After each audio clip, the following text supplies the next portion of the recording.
Hey guys, இப்போ என்ன பார்க்க போறோம் அப்படின்னா ஜாவால எப்படி வேல்யூ அசைன் பண்றது அப்படின்னு சொல்லி பார்க்க போறோம். அது மட்டும் இல்ல, டேட்டா டைப்னா என்ன, வேரியபிள்னா என்ன அப்படின்றத பத்தியும் ஒரு ஓவர்வியூவா பார்த்துடலாம்.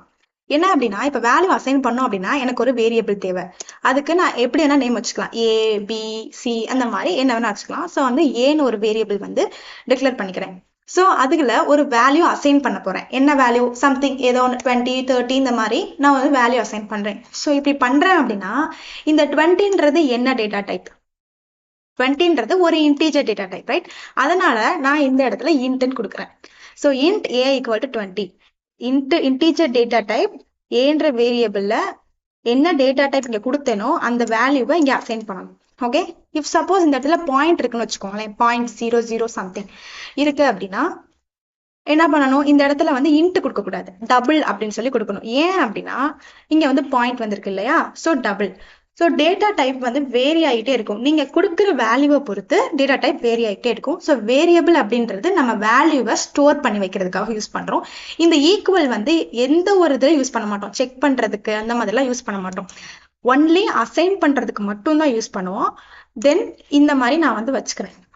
இன்ட்ல பில நான் இப்போ வந்து கொடுத்துக்கிறேன், லைக் ஏதாவது 20 அப்படின்னு சொல்லி கூட கொடுத்துக்கிறேன் வச்சுக்கோங்க. இப்போ என்ன அப்படின்னா நான் இது ரெண்டையுமே பிரிண்ட் பண்ணணும்.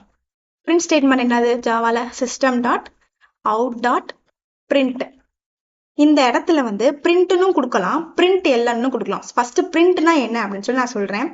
இங்க வந்து நான் ஏ பிரிண்ட் பண்ண போறேன், செமிகமா வச்சுக்கோங்க. லாஸ்ட்ல அதே மாதிரி system dot out dot print, அதே பிரிண்ட்லயே நான் என்ன பண்றேன், திரும்ப பி வந்து நான் பிரிண்ட் பண்ண போறேன். இப்ப பிரிண்ட் பண்ணும்போது என்ன நடக்குதுன்னு பாருங்க. ஸோ இந்த மாதிரி நான் வந்து டெர்மினல் எப்படி ஓப்பன் பண்றதுன்னு தெரியல, டெர்மினல்னு போயிட்டு நியூ டெர்மினல் அப்படின்னு இருக்குல்ல, அதை ஓப்பன் பண்ணீங்கன்னா இந்த மாதிரி இங்க ஓப்பன் ஆகும். ஸோ நான் ரன் பண்றதுக்கு Java C index dot Java. Okay, என்ன அப்படின்னா இங்க என்ன நான் ஃபைல் கிரியேட் பண்ணிருக்கேனோ அதே கிளாஸ் தான், நான் அதே நேம்ல தான் கிளாஸ் கிரியேட் பண்ணணும், அதே நேம் வச்சுதான் நான் இங்க அவுட்புட்லையும் கொண்டு வரணும். So javac index dot Java நான் என்ட்ரு கொடுத்தேன் அப்படின்னா இந்த மாதிரி வரும். ஸோ எனக்கு எந்த ஒரு எரரும் இல்லை. இப்போ ஜாவா இண்டெக்ஸ் டாட் ஜாவா அப்படின்னு கொடுக்கணும்.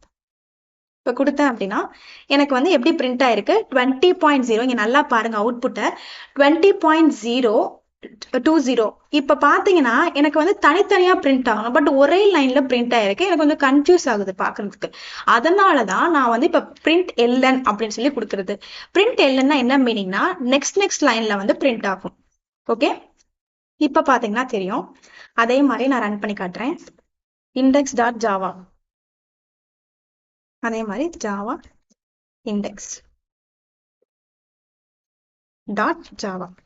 இப்ப பாத்தீங்கன்னா நெக்ஸ்ட் லைன்ல பிரிண்ட் ஆகுது, உங்களுக்கு கன்ஃபியூஷன் இல்லாம இருக்கும். ஸோ பிரிண்ட் எல்என் கொடுக்கறது பெட்டர். ஏன் அப்படின்னா உங்களுக்கு இந்த மாதிரி ஒரே லைன்ல வர்றது கன்ஃபியூஸ் ஆகாம அடுத்தடுத்த லைன்ல பிரிண்ட் எல்என் கொடுத்தீங்கன்னா வரும். பிரிண்ட்னு கொடுத்தாலும் பிரிண்ட் ஆகும், பட் என்ன அப்படின்னா ஒரே லைன்ல பிரிண்ட் ஆகும். ஓகே,